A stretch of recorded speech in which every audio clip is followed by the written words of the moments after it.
Om Shanti. Good morning. 21 नवंबर 2023 की मुरली। मीठे बाबा हम बच्चों से कह रहे हैं, मीठे बच्चे, सेकंड में मुक्ति और जीवन मुक्ति प्राप्त करने के लिए मन मना भव, मध्याजी भव। बाप को यथार्थ पहचान कर याद करो और सबको बाप का परिचय दो। बाबा का प्रश्न है, किस नशे के आधार पर ही तुम बाप का शो कर सकते हो? उत्तर है, नशा हो कि हम अभी भगवान के बच्चे बने हैं। वह हमें पढ़ा रहे हैं, हमें ही सब मनुष्य मात्र को सच्चा रास्ता बताना है। हम अभी संगम युग पर हैं। हमें अपनी रॉयल चलन से बाप का नाम बाला करना है। बाप और श्री कृष्ण की महिमा सबको सुनानी है। गीत है, आने वाले कल के तुम तकदीर हो। ओम शांति। यह गीत तो गाए हुए हैं स्वतंत्रता सेनानियों के। बाकी दुनिया की तकदीर किसको कहा जाता है, यह भारतवासी नहीं जानते हैं। सारी दुनिया का प्रश्न है। सारी दुनिया की तकदीर बदल हेल से हेवन बनाने वाला कोई मनुष्य हो नहीं सकता। यह महिमा किसी मनुष्य की नहीं है। अगर श्री कृष्ण के लिए कहे तो उनको गाली कोई दे न सके। मनुष्य यह भी नहीं समझते कि श्री कृष्ण ने चौथ का चंद्रमा कैसे देखा जो कलंक लगा। कलंक वास्तव में ना श्री कृष्ण को लगते हैं, न गीता के भगवान को लगते हैं। कलंक लगते हैं ब्रह्मा को। श्री कृष्ण को कलंक लगाए भी है तो भगाने के। शिव बाबा का तो किसको भी पता नहीं है। ईश्वर के पिछाड़ी भागे हैं जरूर, परंतु ईश्वर तो गाली खा न सके। न ईश्वर को न श्री कृष्ण को गाली दे सकते। दोनों की महिमा जबरदस्त है। श्री कृष्ण की भी महिमा नंबर 1 है। लक्ष्मी नारायण की इतनी महिमा नहीं है क्योंकि वह शादीशुदा है। श्री कृष्ण तो कुमार है, इसलिए उसकी महिमा ज़्यादा है। वह लक्ष्मी नारायण की महिमा भी ऐसे ही गाएंगे। 16 कला संपूर्ण, संपूर्ण निर्विकारी, मर्यादा पुरुषोत्तम, अहिंसा परमो धर्मा। श्री कृष्ण को तो फिर द्वापर में दिखाया है। समझते हैं यह महिमा परंपरा से चली आई है। इन सब बातों को भी तुम बच्चे जानते हो। यह तो ईश्वरीय नॉलेज है। ईश्वर ने ही राम राज्य स्थापन किया है। राम राज्य को मनुष्य समझते नहीं है। बाप ही आकर इन सब की समझ देते हैं। सारा मदार है गीता पर। गीता में ही रॉन्ग लिख दिया है। कौरव और पांडवों की लड़ाई तो लगी ही नहीं तो अर्जुन की बात ही नहीं। यह तो बाप बैठ पाठशाला में पढ़ाते हैं। पाठशाला युद्ध के मैदान में थोड़े ही होगी। हाँ, यह माया रावण से युद्ध है। उन पर जीत पानी है। माया जीते जगत जीत बनना है। परंतु इन बातों को जरा भी समझ नहीं सकते। ड्रामा में नोंद ही ऐसी है। उन्हों को पिछाड़ी में आकर समझना है और तुम बच्चे ही समझा सकते हो। भीष्म पितामह आदि को हिंसक बाण आदि मारने की बात ही नहीं है। शास्त्रों में तो बहुत ही बातें लिख दी है। माताओं को उनके पास जाकर टाइम लेना चाहिए। बोलो, हम आपसे इस संबंध में बात करना चाहते हैं। यह गीता तो भगवान ने गाई है। भगवान की महिमा है। श्री कृष्ण तो अलग है। हमको तो इस बात में संशय आता है। रुद्र भगवान उवाच, उनका यह रुद्र ज्ञान यज्ञ है। यह निराकार परमपिता परमात्मा का ज्ञान यज्ञ है। मनुष्य फिर कहते श्री कृष्ण भगवान उवाच, भगवान तो वास्तव में एक को ही कहते हैं, उनकी फिर महिमा लिखनी चाहिए। श्री कृष्ण की महिमा यह है। अब दोनों में गीता का भगवान कौन है? गीता में लिखा हुआ है सहज राजयोग। बाप कहते हैं कि बेहद का संन्यास करो, देह सहित देह के सर्व संबंध छोड़ अपने को आत्मा समझो, मन मना भव मध्याजी भव। बाप समझाते तो बहुत अच्छी रीति से हैं। गीता में है श्रीमद् भगवान उवाच। श्री अर्थात श्रेष्ठ तो परम पिता परमात्मा शिव को ही कहेंगे। श्री कृष्ण तो दैवी गुण वाला मनुष्य है। गीता का भगवान तो शिव है, जिसने राजयोग सिखाया है। बरोबर पिछाड़ी में सब धर्म विनाश हो, एक धर्म की स्थापना हुई है। सतयुग में एक ही आदि सनातन देवी देवता धर्म था। वह श्री कृष्ण ने नहीं परंतु भगवान ने स्थापन किया। उनकी महिमा यह है, उनको त्वमेव माताश्च पिता कहा जाता है। श्री कृष्ण को तो नहीं कहेंगे, तुम्हें सत्य बाप का परिचय देना है। तुम समझा सकते हो कि भगवान ही लिबरेटर और गाइड है, जो सबको ले जाते हैं। मच्छरों श्रद्धे से सबको ले जाना यह तो शिव का काम है। सुप्रीम अक्षर भी बड़ा अच्छा है, तो शिव परम पिता परमात्मा की महिमा अलग, श्री कृष्ण की महिमा अलग, दोनों सिद्ध कर समझानी है। शिव तो जन्म मरण में आने वाला नहीं है, वह पतित पावन है। श्री कृष्ण तो पूरे 84 जन्म लेते हैं। अब परमात्मा किसको कहा जाए यह भी लिखना चाहिए। बेहद के बाप को ना जानने के कारण ही आर्फन दुखी हुए हैं। सतयुग में जब धनके बन जाते हैं तो जरूर सुखी होंगे, ऐसे स्पष्ट अक्षर होने चाहिए। बाप कहते हैं मुझे याद करो और वर्षा लो। सेकंड में जीवन मुक्ति अभी भी शिव बाबा ऐसे कहते हैं। महिमा पूरी लिखनी है। शिवाय नमः, उनसे स्वर्ग का वर्षा मिलता है। इस सृष्टि चक्र को समझने से तुम स्वर्गवासी बन जाएंगे। अब जज करो राइट क्या है। तुम बच्चों को सन्यासियों के आश्रम में जाकर पर्सनल मिलना चाहिए। सभा में तो उन्हों को बहुत घमंड रहता है।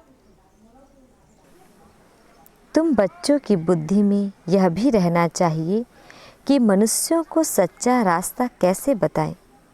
भगवान उवाच, मैं इन साधुओं आदि का भी उद्धार करता हूँ।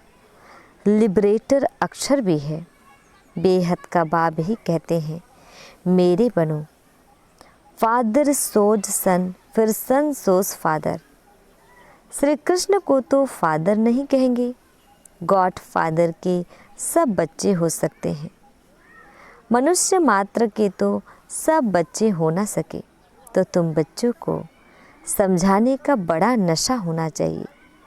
बेहद के बाप के हम बच्चे हैं, राजा के बच्चे, राजकुमार की तुम चलन तो देखो कितनी रॉयल होती है।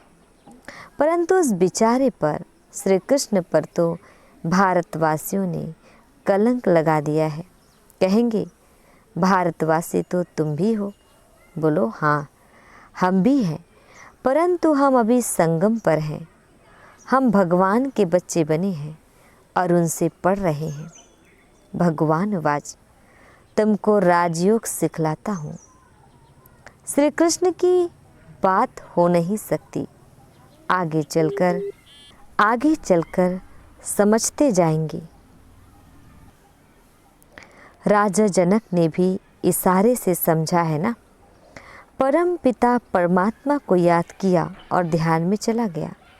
ध्यान में तो बहुत जाते रहते हैं। ध्यान में निराकारी दुनिया और वैकुंठ देखेंगे। या तो जानते हो हम निराकारी दुनिया के रहने वाले हैं, परमधाम से यहाँ आकर पार्ट बजाते हैं। विनाश भी सामने खड़ा है। साइंस वाले मून के ऊपर जाने लिए माथा मारते रहते हैं। यह है अति साइंस के घमंड में जाना, जिससे फिर अपना ही विनाश करते हैं। बाकी मून आदि में कुछ है नहीं। बातें तो बड़ी अच्छी है, सिर्फ समझाने की युक्ति चाहिए। हमको शिक्षा देने वाला ऊंच ते ऊंच बाप है, वह तुम्हारा भी बाप है। उनकी महिमा अलग, श्री कृष्ण की महिमा अलग है। रुद्र अविनाशी ज्ञान यज्ञ है, जिसमें सब आहुति पड़नी है। पॉइंट्स बहुत अच्छी है, परंतु शायद अभी देरी है। यह पॉइंट भी अच्छी है। एक है रूहानी यात्रा, दूसरी है जिस्मानी यात्रा। बाप कहते हैं कि मुझे याद करो तो अंतमति सो गति हो जाएगी। स्पिरिचुअल फादर के बिना और कोई सिखला ना सके। ऐसी ऐसी पॉइंट लिखनी चाहिए। मन मना भव, मध्याजी भव। यह है मुक्ति, जीवन मुक्ति की यात्रा। यात्रा तो बाप ही कराएंगे, श्री कृष्ण तो करा ना सके। याद करने की ही आदत डालनी है। जितना याद करेंगे उतना खुशी होगी, परंतु माया याद करने नहीं देती है। अच्छा, मीठे मीठे सिकिल दे बच्चों प्रति माता पिता बाप दादा का याद प्यार और गुड मॉर्निंग। सर्विस तो सब करते हैं, परंतु ऊंच और नीच सर्विस तो है ना। किसको बाप का परिचय देना है। बहुत सहज, अच्छा, रूहानी बाप की रूहानी बच्चों को नमस्ते। रात्रि क्लास है। जैसे पहाड़ों पर हवा खाने रिफ्रेश होने जाते हैं, घर व ऑफिस में रहने से बुद्धि में काम रहता है, बाहर जाने से ऑफिस के ख्याल से फ्री हो जाते हैं। यहाँ भी बच्चे रिफ्रेश होने के लिए आते हैं। आधा कल्प भक्ति करते करते थक गए हैं। पुरुषोत्तम संगम युग पर ज्ञान मिलता है। ज्ञान और योग से तुम रिफ्रेश हो जाते हो। तुम जानते हो अभी पुरानी दुनिया विनाश होती है, नई दुनिया स्थापन होती है। प्रलय तो होती नहीं। वो लोग समझते हैं दुनिया एकदम ख़त्म हो जाती है, परंतु नहीं, चेंज होती है। या है ही नर्क पुरानी दुनिया। नई दुनिया और पुरानी दुनिया क्या होती है, यह भी तुम जानते हो। तुमको डिटेल में समझाया गया है। तुम्हारी बुद्धि में विस्तार है, सो भी नंबरवार पुरुषार्थ अनुसार। समझाने में भी बहुत रिफाइननेस चाहिए। किसी को ऐसा समझाओ जो झट बुद्धि में बैठ जाए। कई बच्चे कच्चे हैं जो चलते चलते टूट पड़ते हैं। भगवान वाच भी है, आश्चर्यवत सुनंती कथंती भागंती। यहाँ है माया से युद्ध। माया से मरकर ईश्वर का बनते हैं, फिर ईश्वर से मरकर माया के बन जाते हैं। एडॉप्ट हो फिर फारक्ती दे देते हैं। माया बड़ी प्रबल है, बहुतों को तूफान में लाती है। बच्चे भी समझते हैं हार जीत होती है, या खेल ही हार जीत का है। 5 विकारों से हारे हैं। अभी तुम जितने का पुरुषार्थ करते हो, आखिरी जीत तुम्हारी है। जब बाप के बने हो तो पक्का बनना चाहिए। तुम देखते हो माया कितने टेम्पटेशन देती है। कई बार ध्यान दीदार में जाने से भी खेल खलास हो जाता है। तुम बच्चों की बुद्धि में है, अब 84 जन्म का चक्र लगाकर पूरा किया है। देवता क्षत्रिय वैश्य शूद्र बने, अभी शूद्र से ब्राह्मण बने हैं। ब्राह्मण बन फिर देवता बन जाते हैं, यह भूलना नहीं है। अगर यह भी भूलते हो तो पांव पीछे हट जाते हैं, फिर दुनियावी बातों में बुद्धि लग जाती है। मुरली आदि भी याद नहीं रहती, याद की यात्रा भी डिफ़िकल्ट भासती है, यह भी वंडर है। कई बच्चों को बैज लगाने में भी लज्जा आती है, यह भी देह अभिमान है ना। गाली तो खानी ही है। श्री कृष्ण ने कितनी गाली खाई है? सबसे जास्ती गाली खाई है शिव ने, फिर श्री कृष्ण ने, फिर सबसे जास्ती गाली खाई है राम ने। नंबरवार है। डिफेम करने से भारत की कितनी ग्लानि हुई है। तुम बच्चों को इसमें डरना नहीं है। अच्छा, मीठे मीठे शकील दे बच्चों प्रति याद प्यार और गुड नाइट। हम रूहानी बच्चों की रूहानी बाप दादाजी को याद प्यार, गुड मॉर्निंग, गुड नाइट और नमस्ते नमस्ते। शुक्रिया मीठे प्यारे बाबा, आपका लाख लाख शुक्रिया। आज हम बच्चों को धारण करना है। फर्स्ट पॉइंट है, बुद्धि से बेहद का संन्यास कर रूहानी यात्रा पर तत्पर रहना है। याद में रहने की आदत डालनी है। सेकेंड पॉइंट है, फादर सोज सन, सन सोज फादर, सभी को बाप का सत्य परिचय देना है। सेकंड में जीवन मुक्ति का रास्ता बताना है। बाबा हम बच्चों को वरदान दे रहे हैं, मनसा और वाचा के मेल द्वारा जादू मंत्र करने वाले नवीनता और विशेषता संपन्न भव। डिटेल है, मनसा और वाचा दोनों का मिलन जादू मंत्र का काम करता है। इससे संगठन की छोटी छोटी बातें ऐसे समाप्त हो जाएगी जो आप सोचेंगे कि यह तो जादू हो गया। मनसा शुभ भावना व शुभ दुआएं देने में बिजी हो तो मन की हलचल समाप्त हो जाएगी। पुरुषार्थ से कभी दिल शिकस्त नहीं होंगे, संगठन में कभी घबराएंगे नहीं। मनसा वाचा की सम्मिलित सेवा से विहंग मार्ग की सेवा का प्रभाव देखेंगे। अब सेवा में इसी नवीनता की और विशेषता से संपन्न बनो तो 9 लाख प्रजा सहज तैयार हो जाएंगी। स्लोगन, बुद्धि यथार्थ निर्णय तब देगी जब पूरे पूरे वाइसलेस बनेंगे। मातेश्वरी जी के मधुर महावाक्य है, कलयुगी असार संसार से सतयुगी सार वाली दुनिया में ले चलना किसका काम है। इस कलयुगी संसार को असार संसार क्यों कहते हैं? क्योंकि इस दुनिया में कोई सार नहीं है, माना कोई भी वस्तु में वो ताकत नहीं रही, अर्थात सुख शांति पवित्रता नहीं है।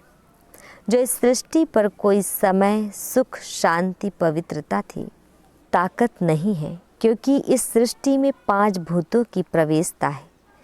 इसलिए ही इस सृष्टि को भय का सागर अथवा कर्म बंधन का सागर कहते हैं। इसलिए ही मनुष्य दुखी हो परमात्मा को पुकार रहे हैं, परमात्मा हमको भव सागर से पार करो। इससे सिद्ध है कि जरूर कोई अभय अर्थात निर्भयता का भी संसार है जिसमें चलना चाहते हैं।